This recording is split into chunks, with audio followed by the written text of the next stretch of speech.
Salutations, everybody. It is Matty here today. Oh my god. Okay, so wow, we got some news to talk about today. I gotta shout out my co-host for defining Duke, Lord Cognito, because if it weren't for him, I'd still be asleep right now. You could probably see the bags under my eyes.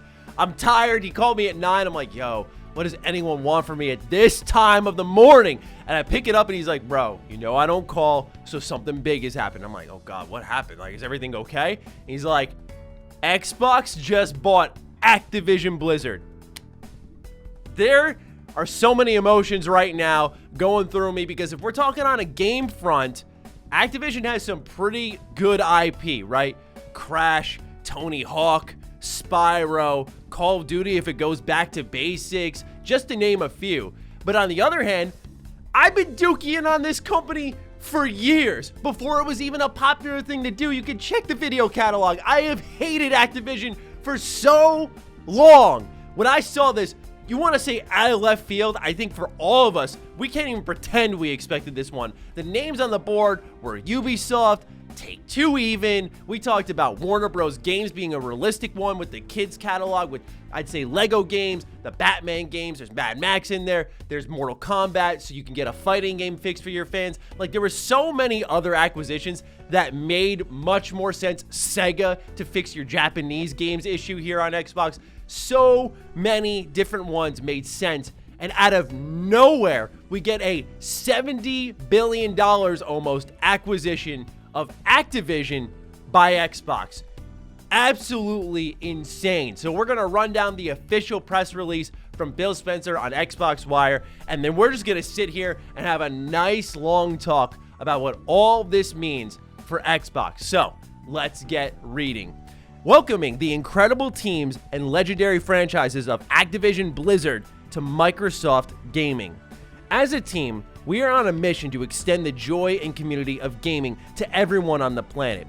We all know that gaming is the most vibrant and dynamic form of entertainment worldwide, and we've experienced the power of social connection and friendship that gaming makes possible. As we pursue that mission, it is incredibly exciting to announce that Microsoft has agreed to acquire Activision Blizzard. Over many decades, the studios and teams that make up Activision Blizzard have earned vast wellsprings of joy and respect from billions of people all over the world. We are incredibly excited to have the chance to work with the amazing, talented, dedicated people across Activision Publishing, Blizzard Entertainment, Beenox, Demonware, Digital Legends, High Moon Studios, Infinity Ward, King, Major League Gaming, Radical Entertainment, Raven Software, Sledgehammer Games, Toys for Bob, Treyarch, and every team across Activision Blizzard.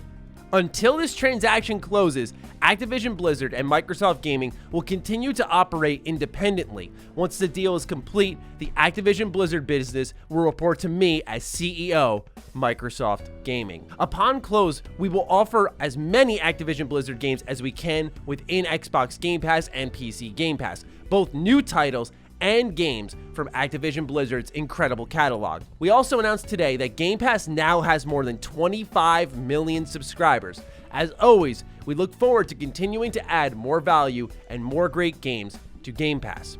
The fantastic franchises across Activision Blizzard will also accelerate our plans for cloud gaming, allowing more people in more places around the world to participate in the Xbox community using phones, tablets, laptops, and other devices you already own. Activision Blizzard games are enjoyed on a variety of platforms, and we plan to continue to support those communities moving forward. We'll talk about what that means in a moment, don't worry. As a company, Microsoft is committed to our journey for inclusion in every aspect of gaming, among both employees and players. We deeply value individual studio cultures. We also believe that creative success and autonomy go hand in hand with treating every person with dignity and respect. We hold all teams and all leaders to this commitment. We're looking forward to extending our culture of proactive inclusion to the great teams across Activision Blizzard.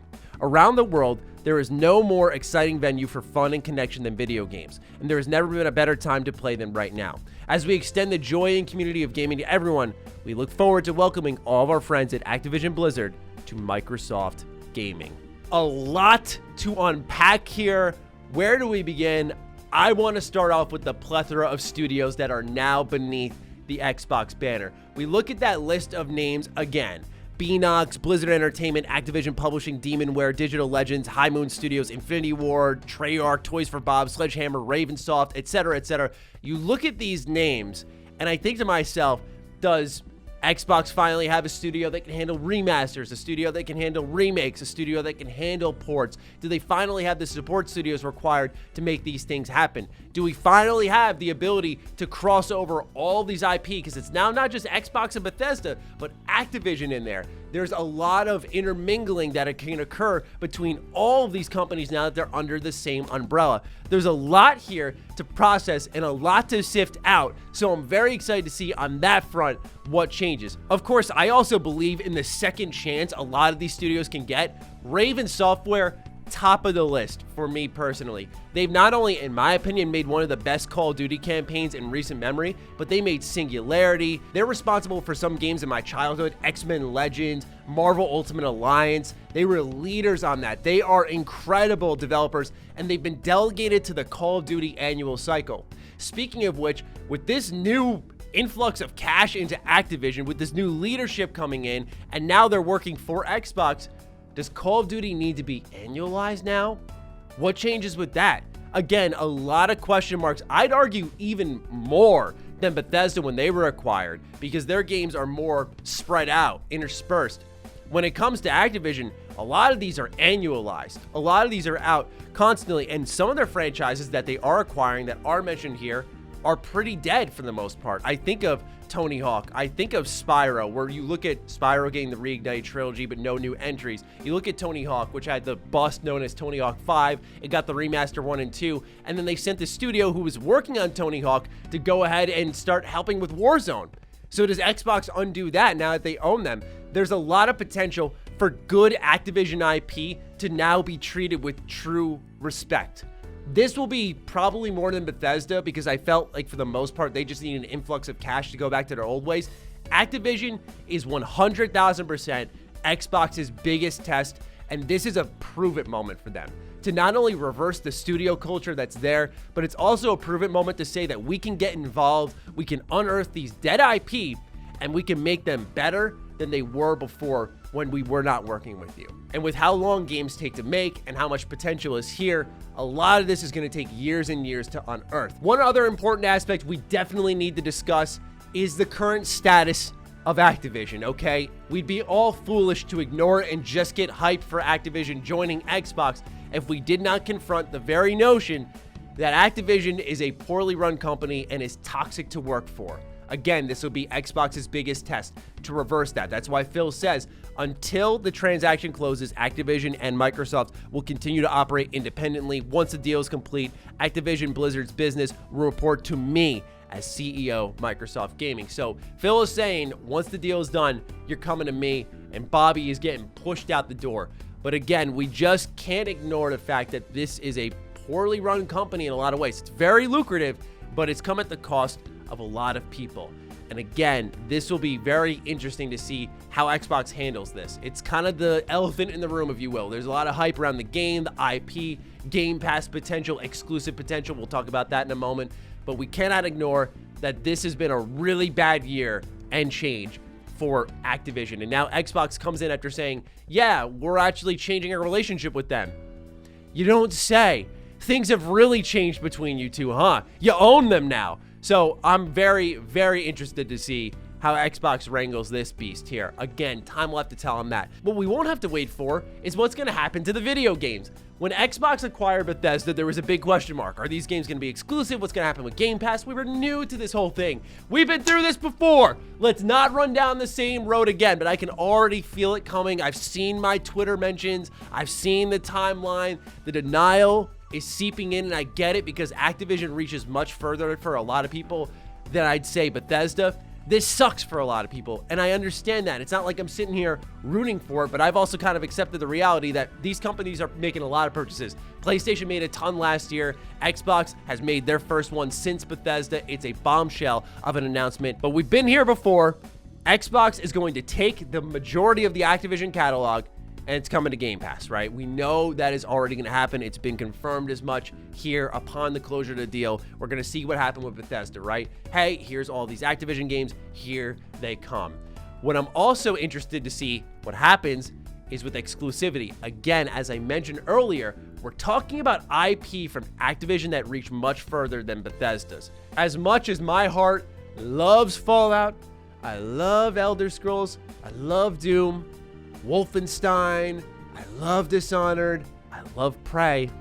Look, we cannot sit here and lie to ourselves and pretend that any of those, maybe Fallout and Elder Scrolls, reach as far as Call of Duty. And so it does bring about, I understand the conversation, will Call of Duty be exclusive? Yes! Yes! Yes, it's going to be, in my opinion. I genuinely believe this is what you need to do. They are now at 25 million subscribers for Game Pass, and a lot of that was driven by Xbox acquiring Bethesda and saying, we're locking these games down to our ecosystem. They're gonna do it again because guess what Phil said? Let me roll the clip when they acquired Bethesda. So obviously I can't sit here and say every Bethesda game is exclusive because we know that's not true. There's contractual obligations that we're gonna see through, as we always do in every one of these instances. We have games that exist on other platforms, and we're gonna go support those games on the platforms they're on. There's communities of players. We love those communities, and we'll continue to invest in them. And even in the future, there might be things that have either contractual things or legacy on different platforms that we'll go do. But if we're an Xbox customer, the thing I want you to know is this is about delivering great exclusive games for you that ship on platforms where Game Pass exists. And that's our goal. That's why we're doing this. That's the root of this partnership that we're building, and the creative capability we will be able to bring to market for our Xbox customers. It's going to be the best it's ever been for Xbox after we're done here. This is about acquiring great games for Xbox fans, right? For people who are part of that ecosystem. If that is still the case, which it undoubtedly is, then yes, you're going to see games like Call of Duty, Diablo, Overwatch, boom, locked down. It's why I said when they acquired Bethesda, get your Xboxes now. Warm up to playing on PC if you're like me and you're kind of against it. Warm up to it because these acquisitions are coming. This isn't the end of the road here. We'll talk about that as well. And these games are going to get locked down because Microsoft is hungry. Now, I didn't know they were this hungry. Like when they said all in on gaming, I'm like, okay, they're not going to go above like $10 billion, right? They go and make the biggest acquisition in gaming history at almost $70 billion, when just last week we saw Take-Two acquire Zynga for a staggering $13 billion. Even that was like, whoa. And now in a buyer's market, Xbox has paid the big bucks to make this one happen. One thing worth noting here, though, in my exclusive conversation is this quote. I'll read it again. Activision Blizzard games are enjoyed on a variety of platforms, and we plan to continue to support those communities moving forward. These are words that we have heard before with the Bethesda deal. So again, I'm sorry if I sound like I'm repeating myself, but for every acquisition, we're going to run through this. What does this mean? Legally, they cannot say right now that these games will be exclusive. You're going to see a lot of interviews tiptoeing around the exclusivity because legally they cannot say that is the case. That interview clip I just showed you with Phil Spencer was the day it was official that Xbox now owns Bethesda. So what they're saying here is they're talking about the Microsoft ecosystem because it is not just Xbox. I'm sorry, PlayStation fans, but for your case right now, it is just one console. You're seeing PlayStation gradually embrace PC, and I hope one day they do day-and-date PC and PlayStation launches. I think it's long overdue. But with Xbox, it is your console. It is your PC, your phone, your tablet, your laptop, etc. So to them, their wording suggests this is multiple systems. It is not locked down. In all fairness, that is the truth. These games aren't as locked down as if they were on a PlayStation platform. Look how many years it took for God of War, for Horizon to come to PC, to a new platform. I mean, come on. So they're not as locked down. They are more accessible. And again, with Game Pass, these games will be there, as it states here in the fine print, day and date. So that means that you don't even have to own the console. If you have a PC, you can own the subscription service. When they bring Game Pass to apps like on your smart TV, you just have to be a Game Pass subscriber. You don't even need to get something like an Xbox console. So there's a lot to unpack here. A lot. But when I look at this picture here of Overwatch, Diablo, Call of Duty, World of Warcraft, Candy Crush even, and StarCraft, Xbox got themselves a big one here. I mean, those first three to me are the ones that also really stood out. I brought up Crash, Spyro, Tony Hawk, like those are ones I grew up with. And the idea that Crash as well as Banjo are under the same banner now is insane to think about. I'm hoping that Xbox doesn't let these games go out and die. Like, they have a lot of dead IP already, so I am a bit concerned about that. But they have so many teams now that there is a staggering amount of potential to revive IPs across the board. I mean, that's what excites me here more than anything, is the amount of teams, IP, and the cross-pollination that can occur amongst all of them. But then you look at these big games like Overwatch, Diablo, Call of Duty, it's like, dude, wow. These are going to be on the platform day and date, like Diablo 4. I think Overwatch 2 desperately needed this, and this was a day one Game Pass game in the making. It's in development hell. We know a lot of issues are plaguing that game, and I was a big Overwatch kid when that game came out. The first 2 years, I was all in on Overwatch, but it faded off as the support really got bad and the situation got ugly for Overwatch, and now this is a bit of a shot in the arm for that series, I would say. So I'm excited to see how all of this does develop. I think this also now makes a lot of sense why Activision had pushed back Diablo and Overwatch 2 so far, because those games got significant delays. I remember talking about it on Ham Radio Live, significant delays for those games, and it was very much not the Activision way, but we all assumed it was because they were restructuring internally due to a lot of the allegations and then proof that was shown of said allegations that came their way. But now makes a lot of sense when you got Big Daddy Xbox coming in saying, like, we got the money, we're gonna make sure you guys make these games right, take your time, delay them. So I mean, wow, a lot to unpack here. Really excited to see the interviews that come in afterwards. Not excited for the denial and the subsequent videos I'll have to make to tell people to shut their mouths, but otherwise this is crazy. I'll leave it there. I still need to process a lot of this. Most of this is just raw thoughts, no notes, nothing, no bullet points like I typically do, just off the cuff. Let's talk. So with that, let me know what you're thinking about Xbox's biggest acquisition ever. Fire away in the comments down below. Other than that, follow me on Twitter, follow me on Instagram. Those links are in the description down below, along with my Patreon. Do consider supporting that. It may not be the size of an Xbox acquisition, but it does build this humble little community here a little bit more step by step. Stay sexy, stay active. I love you all. Peace.